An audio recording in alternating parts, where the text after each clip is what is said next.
Hello students, myself Vikas Kumar Sabu, Assistant Professor in Bharati College of Pharmacy, Chandkhuri Durg.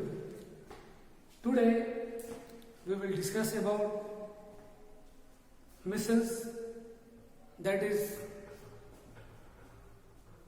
communicable disease which is communicated from one person to other person by the respiration and droplets of infected person to the health person. measles क्या होता है? सबसे पहले देखते हैं measles के बारे में.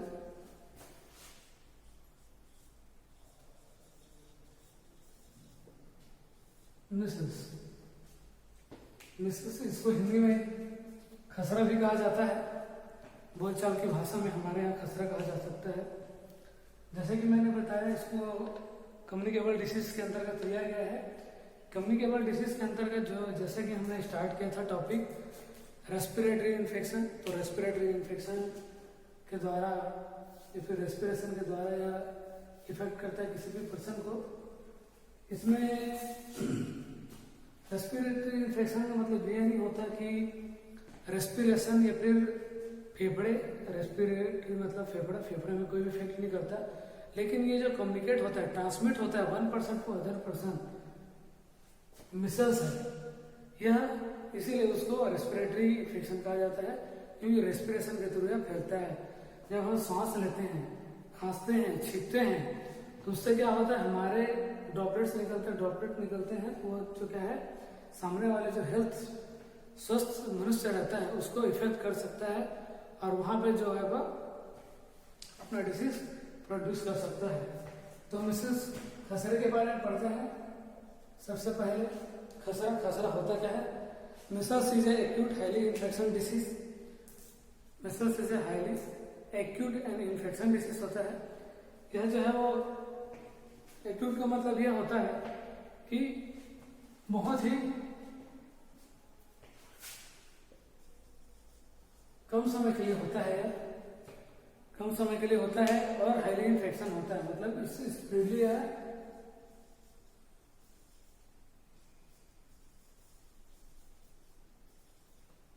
एक्यूट मतलब बहुत कम समय के लिए होता है, हाईली इन्फेक्शन मतलब बहुत ही जल्दी यह फैलता है. Infection disease it's affect the infants and childrens. The causing agent is DNA paramyxovirus. तो यह जो है वो मेनली बच्चों को होता है, चाइल्ड में, और इन्फेंट्स मतलब जो नवजात शिशु होते हैं उसको भी यह जो है वो इफेक्ट करता है. उसके बाद देखते हैं इसके कारण क्या है. कॉजेटिव एजेंट्स,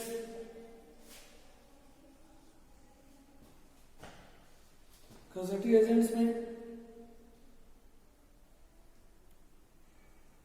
RNA पैरामैक्सो,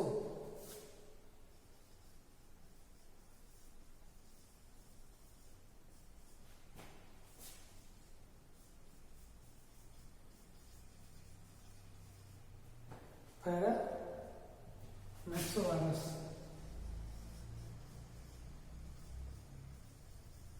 तो जैसा कि हमने देखा है कि यह वायरस के द्वारा फैलता है और यह बहुत इंपॉर्टेंट है, आपको नाम याद रखना बहुत जरूरी है, क्योंकि यह RNA पैरामैक्सो वायरस के थ्रू हो सकता है ना. तो जो मिसल्स जो होता है यह RNA पैरामैक्सो के कारण होता है. जब हम ड्रॉपलेट्स कभी छींकते हैं, खांसते हैं, मतलब जो भी इफेक्टेड पर्सन है छींकेगा, खांसेगा, तो उसके ड्रॉपलेट्स में यह जो वायरस रहेगा वह हेल्थ पर्सन के पास चला जाएगा और उसको इफेक्ट कर देगा. अब इसके बारे में हम देखते हैं सिम्टम्स. सिम्टम्स क्या क्या है? Symptoms of micelles. तो कौन कौन से सिम्टम्स हैं, क्या क्या इफेक्ट रहते हैं? सबसे पहला है measles characterized by the sudden onset of high fever. पहला है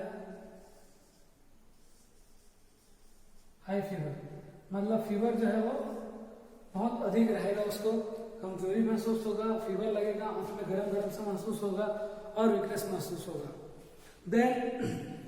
दे में भी स्नीजिंग, नेजल डिस्चार्ज। उसके बाद क्या होगा, स्नीजिंग हो सकता है। स्नीजिंग मतलब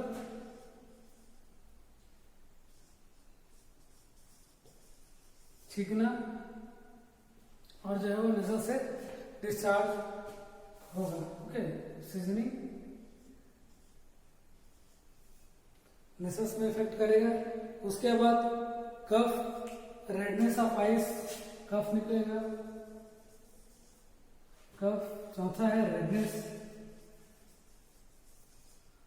रेडनेस ऑफ आइस। जो आंख है वह नॉर्मल से थोड़ा रेडिश हो जाएगा, है ना। उसके बाद photophobia, photophobia is also there symptoms.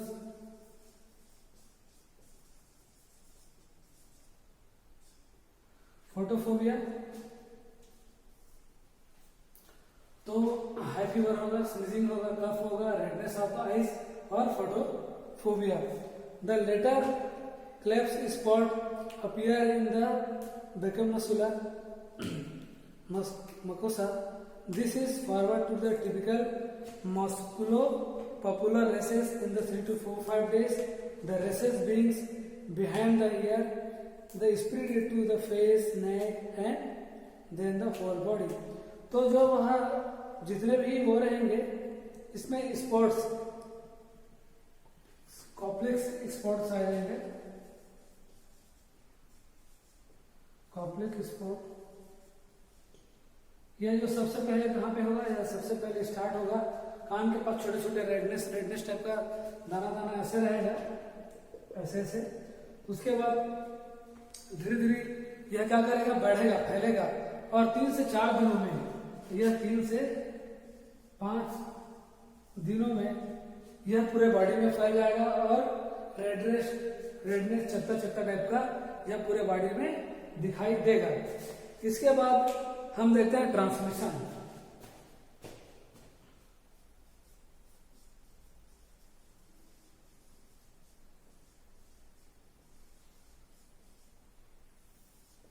इसका जो है ट्रांसमिशन कहते हैं। कैसे फैलता है यह, कि क्या क्या सावधानी बरतें, क्योंकि अगर किससे ट्रांसमिट होता है, फैलता है कैसे, वो वह उस चीज का पता चल जाए तो इससे हम यह देख सकते हैं कि यह किस तरीके से इसका बचाव किया जा सकता है, रोकथाम किया जा सकता है, कंट्रोल किया जा सकता है। तो transmission, first of all the source of infection case by the micelles, the infective material is the secretion of the nose, throat, respiratory tracks. मतलब जो रेस्पिरेटरी ट्रैक्स है ना, रेस्पिरेटरी जो ट्रैक्स है, जो भी क्या होगा, सिक्रेशन होगा, है ना, थ्रोट से जो भी सिक्रेशन होगा, नोज नाक से भी जो भी सिक्रेशन होगा, उससे यह फैल सकता है। तो उस जो सिक्रेशन होगा उसमें क्या रहेगा, वो जो सिक्रेशन रहेगा उसमें आरएनए कोलामाइक्सो नामक वायरस जो है वो प्रेजेंट रहेगा, जो कि स्वस्थ मनुष्य के टच में आ जाने से वह फैल सकता है। ठीक है। The transmission occur droplets infection and the droplet nuclei, the route of the entry in the respiratory tracts। मतलब ये क्या करेगा, यह रेस्पिरेटरी ट्रैक से ही क्या करेगा, इंटर करेगा, और रेस्पिरेटरी ट्रैक, नोज, थ्रोट जो भी सेक्रेट करेगा उसमें क्या रहेगा, आरएनए कोलामाइक्सो वायरस रहेगा, और यह स्वस्थ मनुष्य में रेस्पिरेटरी ट्रैक के थ्रू इंटर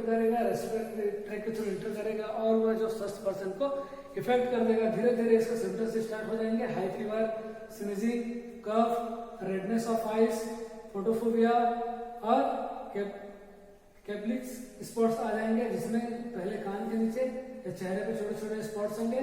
5 से 6 दिनों में या फिर दिनों में यह देखा जाएगा कि यह पूरे होल बॉडी में जो है वो चत्ता रेडनेस ऑफ जो है वो दिखाई देना चालू हो जाएगा।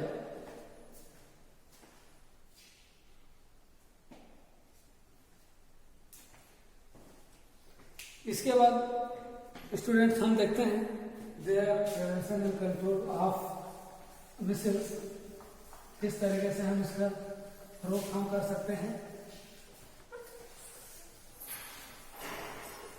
इसके बारे में हम अभी पढ़ेंगे।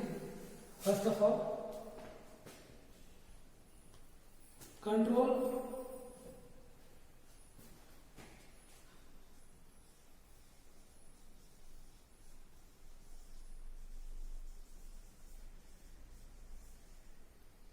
ऑफ मिसेस, कैसे उसको कंट्रोल किया जा सकता है। First of all, isolation for the patient 7 days after the rest appears, मतलब जो भी पेशेंट है उसको क्या करेंगे, आइसोलेशन करेंगे। कितने दिनों के निकल करेंगे, कम से कम 7 days, 7 days के लिए सेपरेट करेंगे। जिससे कि क्या होगा, अन्य व्यक्ति को, आइसोलेशन का मतलब है जैसे अभी कोरोना वायरस के लिए सबको क्या कर दिया, आइसोलेट कर दिए हैं, या फिर उसको लॉकडाउन कहते हैं, जिसमें घर से किसी का निकलना नहीं, किसी दूसरे से कांटेक्ट में नहीं रखना है, अपना सामान खुद यूज करेंगे, दूसरे से कांटेक्ट में नहीं रखना है ना। तो उसी तरह आइसोलेशन करेंगे 7 days के लिए। पर्टिकुलरली एक रूम दे देंगे उस पेशेंट को, 7 days के लिए आइसोलेट कर देंगे। उसका खाना पीना, थाली, जो भी वो सामान यूज कर रहा है, कपड़ा, उसको हम सेपरेट उसको देंगे। साबुन, ब्रश, सब चीज उसका सेपरेट रहेगा, मतलब उसके कांटेक्ट में कोई दूसरा नहीं आएगा, चाहे टॉवल वगैरह कुछ भी हो, है ना। उसके बाद then immunisation of the contact with in the 20 days of exposure. उसके बाद क्या करेंगे, उसको इम्यूनाइजेशन करेंगे, मतलब उसको इम्यूनिटी सिस्टम को क्या करेंगे, स्ट्रॉन्ग करने के लिए क्या करेंगे, पेशेंट को क्या देंगे, इम्यूनाइजेशन करेंगे। इम्यूनाइजेशन मतलब उसको इम्यूनिटी पावर बिल्ड करने के लिए, या तो उसको टेबलेट के थ्रू या फिर इंजेक्टेबल के थ्रू उसका जो है इम्यूनिटी सिस्टम बढ़ाएंगे। इसको किसके थ्रू, रजिस्टर्ड मेडिकल प्रैक्टिशनर, जिसको जो है डॉक्टर होता है, एमडी डॉक्टर होता है, या फिर एमडी मेडिसिन, या फिर स्पेशलिस्ट रेस्पिरेटरी इन्फेक्शन से रिलेटेड जो डॉक्टर रहेगा, उसको हम ट्रीटमेंट कराएंगे। Promote the immunisation at the beginning of the epidemic. उसके बाद जो इम्यूनाइजेशन है वो उसको प्रमोट करेंगे बिगिनिंग ऑफ द एपिडेमिक। और यह अधिकतर देखा गया है कि यह बच्चों में होता है, तो बच्चों में होता है तो हम स्कूल जाके हेल्थ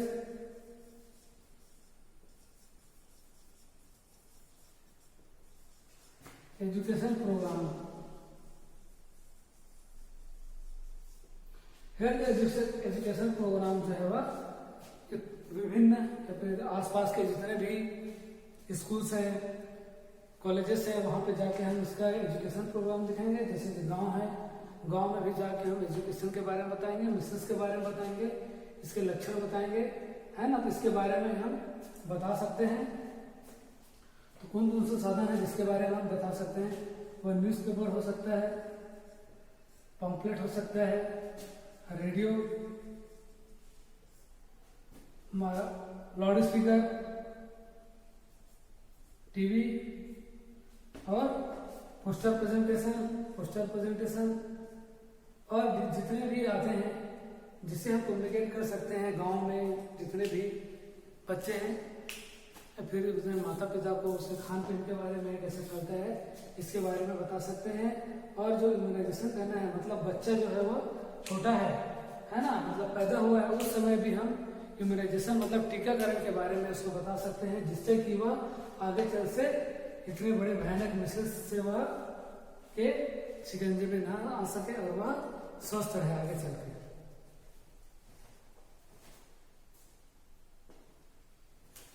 तो एक बार हम लोग रिवीजन कर देते हैं स्टूडेंट्स। सबसे पहले मिसेस क्या होता है, इसको खसरा कहा जा सकता है।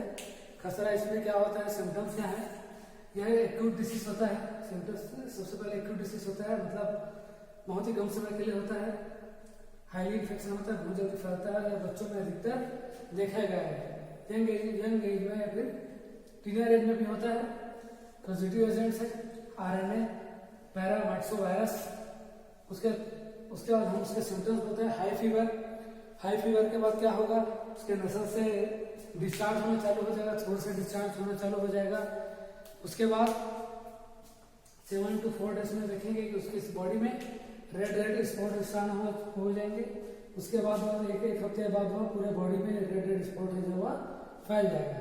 देन उसके बाद कंट्रोल एंड प्रिवेंशन। कंट्रोल कैसे करेंगे, मिसल्स का आइसोलेशन करेंगे सबसे पहले पेशेंट को 7 डेज के लिए, ताकि दूसरों के इफेक्टेड न करे। उसके बाद इम्यूनाइजेशन करना है, रजिस्टर्ड मेडिकल प्रैक्टिशनर के पास जाकर दिखाना है, जिसको इम्यूनिटी सिस्टम बढ़ा है ना, उसको इंजेक्टेबल या कोई टेबलेट के थ्रू उसको देना है। हेल्थ एजुकेशन प्रोग्राम करना है। इम्यूनाइजेशन सिस्टम में यह भी करना है कि जैसे छोटा बच्चा हुआ है तो उसको बचपन से उसको टीका लगा के उसके मिसल्स होने वाला डिसीज से उसकी हम रक्षा करें। सो स्टूडेंट, इससे रिलेटेड कोई भी आपको डाउट्स है प्लीज कमेंट बॉक्स में कमेंट कीजिए। Thank you very much.